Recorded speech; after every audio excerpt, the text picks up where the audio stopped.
ओम शांति 2/5/2023 आज की मुरली चिंतन।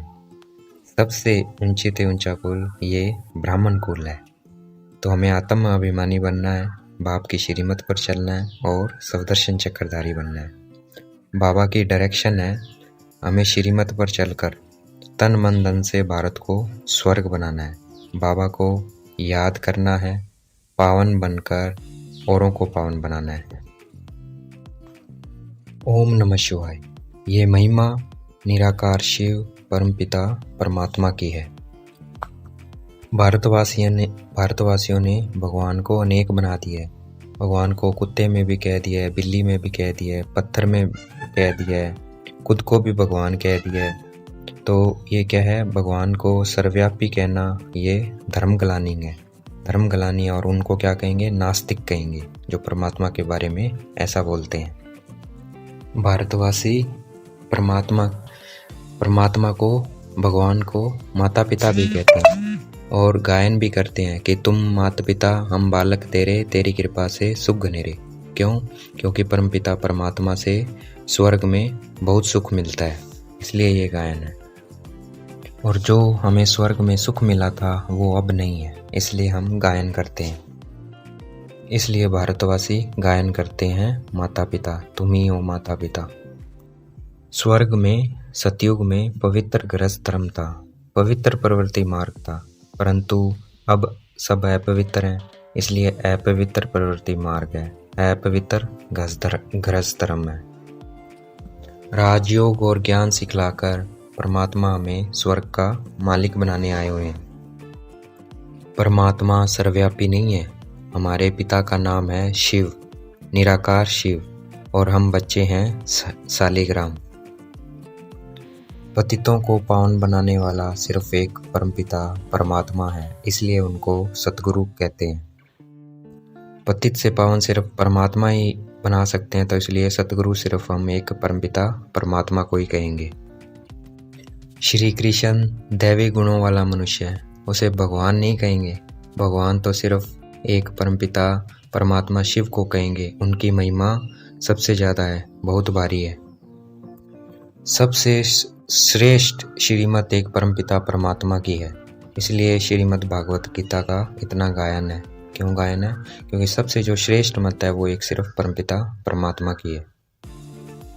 मनुष्य को नहीं पता है परमात्मा की रचना क्या है।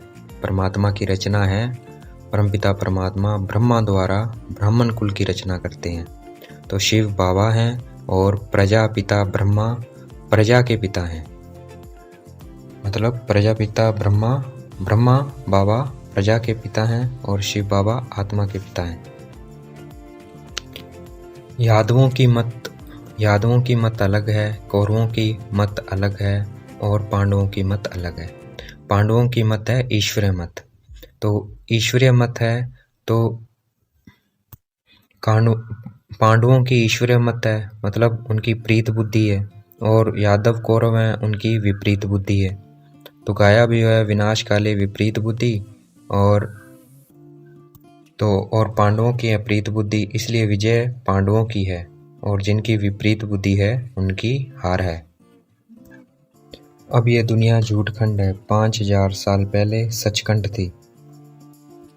उस समय देवता राज्य करते थे, भारतवासी ही सारे विश्व के मालिक थे।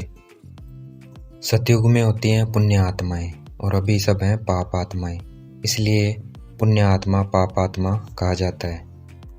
परमपिता परमात्मा टीचर है, क्योंकि वह हमें सारे वर्ल्ड की हिस्ट्री ज्योग्राफी बताते हैं। हिस्ट्री ज्योग्राफी बताकर हमें सवदर्शन चक्रधारी बनाते हैं। ब्राह्मण ही 5 वर्णों में आते हैं, क्योंकि ब्राह्मण चोटी है। प्रजापिता ब्रह्मा की संतान है, जो फिर देवता बनते हैं। शिव बाबा को याद करने से पाप कटेंगे, गंगा में स्नान करने से पाप नहीं कटेंगे। पतित पावन, क्योंकि पतित पावन सिर्फ एक परमपिता परमात्मा है। शिव शक्ति पांडव सेना उन्हें कहेंगे जो पवित्र रहते हैं। अभी हम जो सर्विस कर रहे हैं भारत को पतित से पावन बनाने की, श्रीमत पर चलकर तन मन धन से, उस सर्विस का यादगार है देलवाड़ा मंदिर।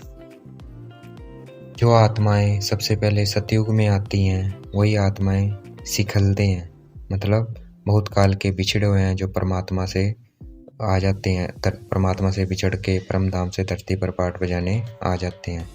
उन आत्माओं को कहेंगे सिखल दे। हमें गृहस्थ व्यवहार में रहते शिव बाबा को याद करना है और कमल फूल समान पवित्र पर चलना है और श्रीमत पर चलना है। यह मनुष्य सृष्टि झाड़ सबसे बड़ा झाड़ है। इस वक्त देवी देवता धर्म की सैंपलिंग लग रही है, दोबारा से इस झाड़ की सैंपलिंग लग रही है। इस वक्त हम दैवी संप्रदाय हैं, इसलिए हमें किसी को दुख नहीं देना है। जो दूसरों को दुख देते हैं वो है आसुरी संप्रदाय। आज की मुरली का वरदान, अटेंशन और अभ्यास के निजी संस्कार द्वारा अपने और सर्व की सेवा में सफलता मूर्त भव।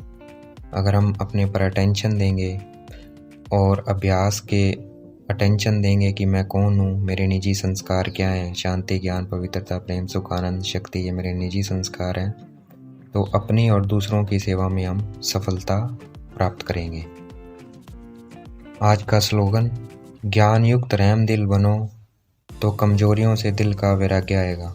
जितना हम ज्ञान युक्त बनेंगे और रहम दिल बनेंगे उतना ही कमजोरियों से दिल में वैराग्य आएगा। अच्छा, ओम शांति। शुक्रिया मीठे बाबा, शुक्रिया।